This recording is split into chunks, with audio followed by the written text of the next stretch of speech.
गौड़ा बौराम पर संशय खत्म हो चुका है। लालू प्रसाद ने जारी किया है पत्र। इस वक्त की बिहार की सियासत से जुड़ी बड़ी और अहम खबर आपके सामने रख रहे हैं। लालू प्रसाद की तरफ से पत्र जारी किया गया, महागठबंधन उम्मीदवार को लेकर ये पत्र है और ये ऑफिशियल सीट अब वीआईपी के खाते में है। देखिए, लेटर आपके सामने हमने रखा है। आरजेडी की तरफ से ये लेटर जारी किया गया और आधिकारिक तौर पर वीआईपी के खाते में ये सीट जा रही है। वीआईपी से आधिकारिक उम्मीदवार निर्वाचन आयोग को भेजा पत्र। गौड़ा बौराम से आरजेडी का उम्मीदवार नहीं और गौड़ा बौराम से वीआईपी से हैं संतोष सहनी, जो कि मुकेश सहनी के भाई हैं।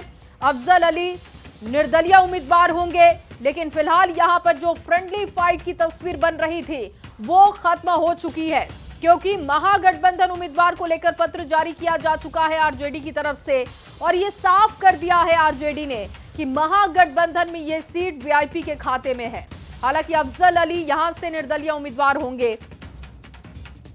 और गौड़ा बौराम सीट की बात की जाए, वीआईपी की तरफ से मुकेश सहनी के भाई संतोष सहनी ने नामांकन पर्चा दाखिल कर दिया है, लेकिन यहां पर इससे पहले आरजेडी की तरफ से भी दावेदारी की जा रही थी। लेकिन अब इस लेटर के आने के बाद यह साफ हो चुका है कि वीआईपी से ही आधिकारिक उम्मीदवार होंगे और संतोष सहनी, जो कि महागठबंधन की तरफ से गौड़ा बौराम सीट से उम्मीदवार हैं, ये साफ किया जा चुका है। गौड़ा बौराम से आरजेडी का उम्मीदवार नहीं होगा। पहले यहां पर फ्रेंडली फाइट की स्थिति बन रही थी और इस सीट को लेकर कई तरीके के सवाल भी उठाए जा रहे थे कि महागठबंधन में तस्वीरें साफ नहीं है। कई जगहों पर फ्रेंडली फाइट की स्थिति बन रही थी। फिलहाल थोड़ी सी यहां पर परेशानी कम हो चुकी है। अभी भी कई सीटें ऐसी हैं जहां पर आरजेडी और घटक दलों की तरफ से कई सीटों पर उम्मीदवार उतारे गए हैं। और संजय ज्यादा जानकारी के साथ जुड़ चुके हैं। संजय, यहां पर थोड़ी महागठबंधन की परेशानी जरूर कम हो गई है। कम से कम ये अब साफ कर दिया गया है कि संतोष सहनी ही वीआईपी की तरफ से गौड़ा बौराम से उम्मीदवार होंगे और महागठबंधन के वही उम्मीदवार होंगे। जी बिल्कुल, देखिए, गौड़ा बौराम सीट को लेकर ये चल रहा था कि दोनों दलों के बीच फ्रेंडली फाइट हो सकता है और अभी से थोड़ी देर पहले तक यही स्थिति बनी हुई थी।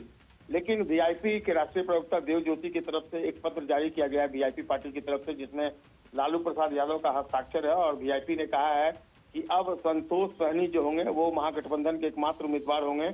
और लालू प्रसाद यादव ने अपने पत्र के माध्यम से मुख्य निर्वाचन पदाधिकारी को यह कहा है, चुनाव लड़ने के लिए उनके दल से कोई अधिकृत नहीं है, ऐसे में उनके दल से कोई भी उम्मीदवार नहीं होगा। तो यह तय माना जा रहा है कि अब संतोष सहनी एकमात्र उम्मीदवार होंगे महागठबंधन से गौड़ा बौराम सीट से। तो निश्चित तौर पर कहीं ना कहीं ये महागठबंधन के लिए और वीआईपी के लिए राहत वाली बात है। बिल्कुल। और संजय, लेकिन अभी भी 9 सीटें ऐसी हैं जहां पर फ्रेंडली फाइट की स्थिति बन रही है।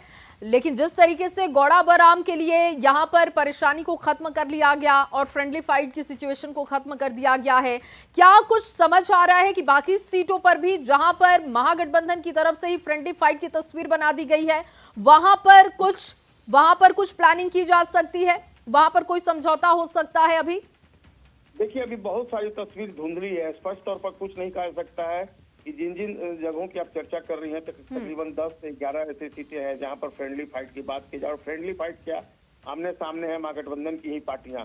तो अब तक तस्वीर धुंधली है। स्पष्ट तौर पर कोई अभी क्लियर नहीं हुआ कि क्या वाकई में अब कल जो राजेश राम जा रहे हैं नॉमिनेशन फाइल करने कुटुंबा से, वहां से आरजेडी के प्रत्याशी के भी नॉमिनेशन फाइल करने की बात कही जा रही है।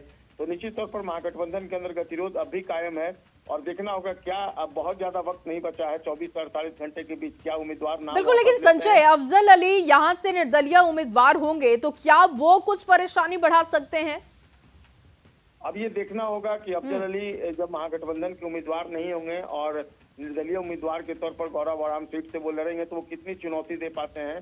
अब ये तो पता चलेगा जिस दिन वोट कास्ट किया जाएगा उस दिन। लेकिन फिलहाल जो राहत भरी बात महागठबंधन के लिए यही है कि अब संतोष सहनी जो मुकेश सहनी के भाई हैं वो महागठबंधन से केवल उम्मीदवार होंगे और जिन्हें राष्ट्रीय जनता दल ने अधिकृत किया था वो निर्दलीय प्रत्याशी के तौर पर चुनाव लड़ेंगे गौड़ा बौराम से। ठीक है, बहुत शुक्रिया संजय तमाम जानकारी के लिए।